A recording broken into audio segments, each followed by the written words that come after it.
আসসালামু আলাইকুম ওয়া রাহমাতুল্লাহি ওয়া বারাকাতুহু। সম্মানিত দর্শকবৃন্দ, আমরা ধারাবাহিকভাবে আরবি আক্ষরিক জ্ঞান ক্লাসগুলি করে যাচ্ছিলাম। তো আজকে আমাদের দ্বিতীয় নম্বর ক্লাস, আরবি আক্ষরিক জ্ঞান দ্বিতীয় নম্বর ক্লাস। আমরা এই ক্লাসটির ভিতরে শিখব আইন এবং হা। আইন এবং হা এটা উচ্চারণ সহ এই অক্ষর দুটো কোন কোন স্থানে পূর্ণ অপূর্ণ টুকরো হবে এ নিয়ে আমরা আলোচনা করব। নিচে অবশ্য বন্ধুরা আমরা দেখতে পাচ্ছি বিশেষ দ্রষ্টব্যদি লেখা আছে কিছু অক্ষর যাহা পূর্ণ অপূর্ণ টুকরো হয় না, কিন্তু এখানে যে অক্ষর দুটো আমরা দেখছি এই দুটো পূর্ণ অপূর্ণ টুকরো হবে। তো বন্ধুরা চলুন আমরা শুরু করছি। তাহলে সর্বপ্রথম আমরা যে জিনিসটা শুরু করব সেটা হলো আইন। আইন শব্দটি কোন স্থান থেকে উচ্চারণ হয়? এটা হলো আইন, এটা হলো পূর্ণ আইন, আর এটা হলো পূর্ণ হা। তাহলে আমরা যেহেতু প্রথম ক্লাস আমরা বলেছিলাম আরবি অক্ষর 29টি, মাখরাজ 17টি, আর মাখরাজ হরফের উচ্চারণ স্থানকে মাখরাজ বলে। মাখরাজ বলা হয় হরফের উচ্চারণের স্থানকে মাখরাজ বলা হয়। তো আমরা শুরু করছি ইনশাআল্লাহ। এটা হলো 2 নম্বর মাখরাজ, হরফের উচ্চারণের স্থানকে মাখরাজ বলে, তার 2 নম্বর মাখরাজ আমরা জানছি। গ্রামার হিসেবে আমরা 2 নম্বর মাখরাজ ধরে নিছি। তাহলে ইনশাআল্লাহ বলেন আমার সাথে সাথে, 2 নম্বর মাখরাজ, 2 নম্বর মাখরাজ, 2 নম্বর মাখরাজ, হলকের মধ্যখান হইতে, হলকের মধ্যখান হইতে আইন হা, আইন হা, আইন হা। গলা ভিতরে একটু ডাববে বন্ধু, লক্ষ্য করেন। আর হলক কাকে বলা হয়? আমাদের গলা, অর্থাৎ একদম গর্ত, নিচে গলার নিচে যেটা গর্ত আছে বুক বরাবর, গর্ত থেকে উপর পর্যন্ত আর আপনার দাড়ির নিচে যে আপনার ঢাল, ওর থেকে শুরু করে আপনার গর্ত, আপনার অর্থাৎ গলা নিচ পর্যন্ত যে গর্তটা রয়েছে, নিচের গর্তটাকে বলা হয় হলক। হলক একদম শেষ প্রান্তে, অর্থাৎ নিচের দিকে, গলার নিচের দিকে, ওটাকে বলা হয় কি? হলক। তো হলকে শুরু হইতে হলে হামজা হা, আইন হা। হামজা হা, হামজা হা হলকে শুরু হতে আমরা 1 নম্বর ক্লাসে পড়েছি। আর এখন 2 নম্বর ক্লাসে যেটা আমরা বলবো আইন হা, হলকের মধ্যখান হইতে আইন হা। মধ্যখান মধ্যে গলা আর গলার মাঝখান, মাঝ বরাবর যেটা, ওটাকে বলা হয় কি? হলকের মধ্যখান। বন্ধুরা বুঝতে পারছি মনে হয়? গলার মধ্যখানে যেটা, ওটাকে বলা হয় কি? হলকের মধ্যখান।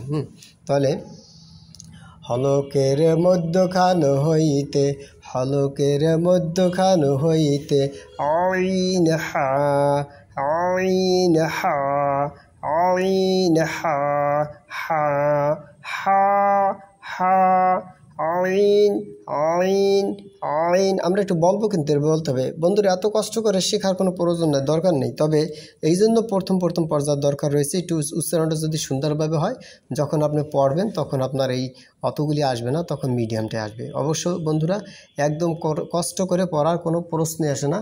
ওরাতিল কুরআনা তারতিলা, আল্লাহ তাআলা তারতিলের সহিত তাহতিলের সহিত পড়তে বলছেন। কষ্ট করে কোনো সময় আরবি পড়া যাবে না। হ্যাঁ, মিডিয়ামভাবে সুন্দরভাবে, কষ্ট করে পড়ার প্রয়োজন নেই, মিডিয়ামভাবে পড়বেন। তাহলে বলেন আইন হা, আইন হা, হা।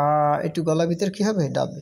হা, হা, আইন হা। 2 নম্বর মাখরাজ। বলেন আমার সাথে সাথে, আমি একবার বলবো, পরবর্তীতে আপনারা বলতে থাকবেন। 2 নম্বর মাখরাজ, 2 নম্বর মাখরাজ, হলকের মধ্যখান হইতে, হলকের মধ্যখান হইতে, হলকের মধ্যখান হইতে আইন হা, আইন হা, আইন হা, আইন হা, আইন হা, আইন হা, আইন হা, আইন হা, হা, হা। বলেন আমার সাথে সাথে, আইন হা, আইন হা, আইন হা। তাহলে বুঝতে পারছি ইনশাল্লাহ। এভাবে আপনারা ভিডিওটি দেখতে থাকবেন, কোনো দেখতে থাকবেন ইনশাল্লাহ। তো এক পর্যায়ে আপনার হয়ে যাবে ইনশাল্লাহ। এবার আসেন, এই অক্ষরগুলি আপনার পূর্ণ অপূর্ণ টুকরো হইতে পারে। তাহলে এটা কিভাবে কোরআনে কখনো আপনার পূর্ণ হয়ে আসবে? এই যে যেমন এইটা হলো পূর্ণ আইন, তাই না? এটাকে আবার এখানে নিয়ে এসেছি। এটা পূর্ণ আইন, অপূর্ণ আইন, টুকরো আইন, টুকরো আইন, অপূর্ণ আইন, পূর্ণ আইন। আমার হাতে লেখা কিন্তু অতটা ভালো নয়, মাইন্ড করা যাবে না, তবে আমার ভিতরে যতটুকু আছে ততটুকু আমি আপনাদের ভিতরে দিয়ে দিতে পারবো ইনশাআল্লাহ। যদি রিসিভ করেন মোটামুটি সহি ভালোই হবে, কেননা সহি তো শেষ নেই। সহি করে অনেক ভালো ভালো পড়তে পারে কোরআনে যারা অনেক পারদর্শী, আমি অতটা নয়, কেননা সহির শেষ নেই, তাই না? তারপর ইনশাআল্লাহ মানুষ বৃদ্ধ হয়, লেখাপড়া বৃদ্ধ হয় না, তাই আমি আপনাদেরকে ভিতরে যা আছে তাই দিয়ে শেখানোর চেষ্টা করতেছি বন্ধুরা। তাহলে লক্ষ্য করেন, আইন হা না সরি পূর্ণ আইন, আমার সাথে সাথে বলেন। কখনো কোরআন শরীফে এইভাবে আসবে পূর্ণ আইন, কখন এভাবে আসবে অপূর্ণ আইন, কখন এভাবে আসবে টুকরো আইন। তাহলে এটা কখন কোরআন শরীফে এভাবে আসবে, কখনো এভাবে আসবে, কখনো এভাবে আসবে। মূলত এটা হলো প্রধান মূল আইন, ঠিক আছে? মানে পরিপূর্ণ একটা আইন, এটাও পরিপূর্ণ একটা আইন। এখানে আপনার অর্ধেক আইন, এখানে টুকরো আইন। বুঝতে পারছি বন্ধুরা? তাহলে এটা আমরা পূর্ণ আইন, অপূর্ণ আইন, টুকরো আইন, এখান থেকে যদি আমরা অক্ষরগুলি সুন্দরভাবে চিনতে পারি, তাহলে কোরআন শরীফে যে গিজি কালো অক্ষরগুলি আছে ওগুলি আমরা সুন্দরভাবে পারবো। বুঝতে পারছি তো বন্ধুরা? তাহলে চলুন আমরা সামনে যাচ্ছি।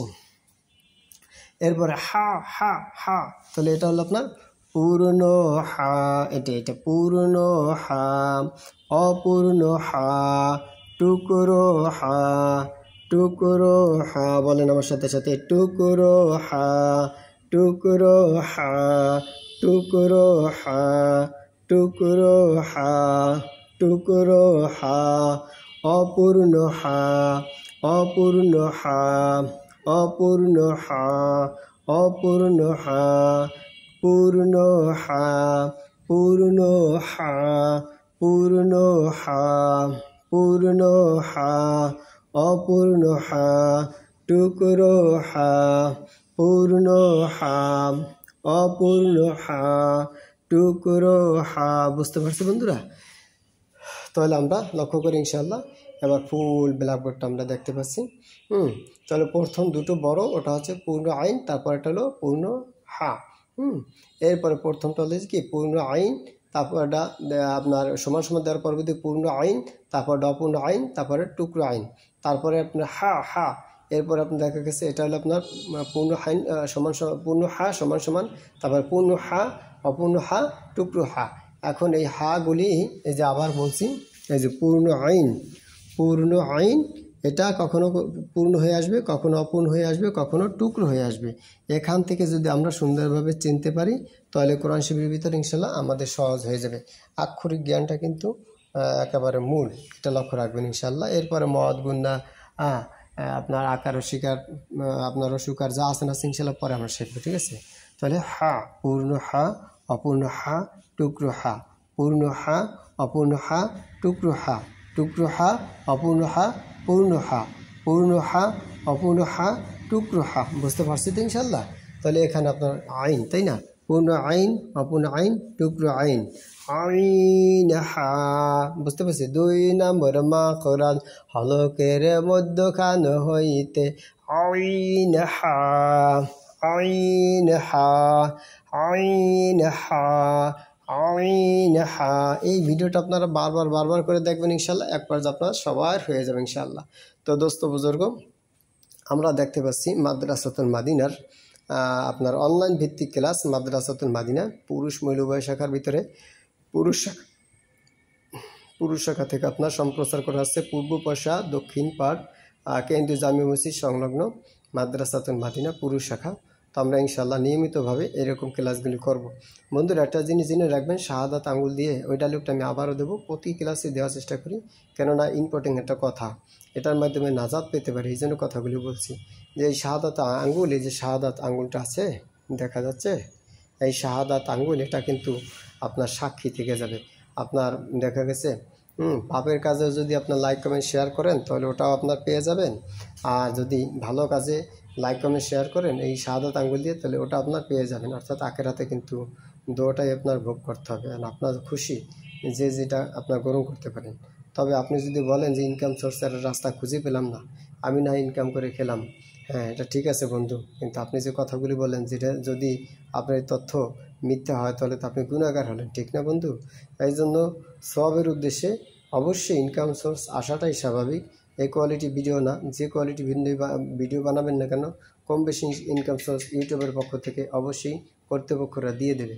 অ্যান্ড সেই ইনকামটা আমিও নেব এরকম না যে নেব না। আমি যদি নিই তাহলে সেটা আপনার 2টা ভাগে বিভক্ত করব। অবশ্যই একটা অংশ আমার ফ্যামিলি চালানোর উদ্দেশ্যে নেব, আর একটা অংশ আমি আমার এই মাদ্রাসাতুল মাদিনার গরিব মিসকিন অসহায় দরিদ্র যে বাজার আছে, হ্যাঁ, মাদ্রাসাতুল মাদিনার এখানে আপনার পার্সোনাল আছে, আবার দেখা গেছে কি পুরুষ শাখা আপনার দেখা গেছে এতিমখানা শাখাও আছে। সুতরাং যারা অসহায় দরিদ্র তাদের পিছনে আমি ব্যয় করে থাকি। আর আমার সম্পর্কে যারা জানেন তারা তো জানেন, আর যারা জানেন না তাদের উদ্দেশ্যে বললাম। ঠিক আছে বন্ধুরা, এত পেশাল দিয়ে লাভ নেই। অবশ্যই ইনশাআল্লাহ আপনার লাইক কমেন্ট শেয়ার সাবস্ক্রাইব করে সাথে থাকবেন আখেরাতের উদ্দেশ্য হলে। আর যদি অন্য কোনো উদ্দেশ্য হয় হিংসামূলক বা অন্য কোনো সমস্যা, তাহলে আপনার স্কিপ করে চলে যাবেন।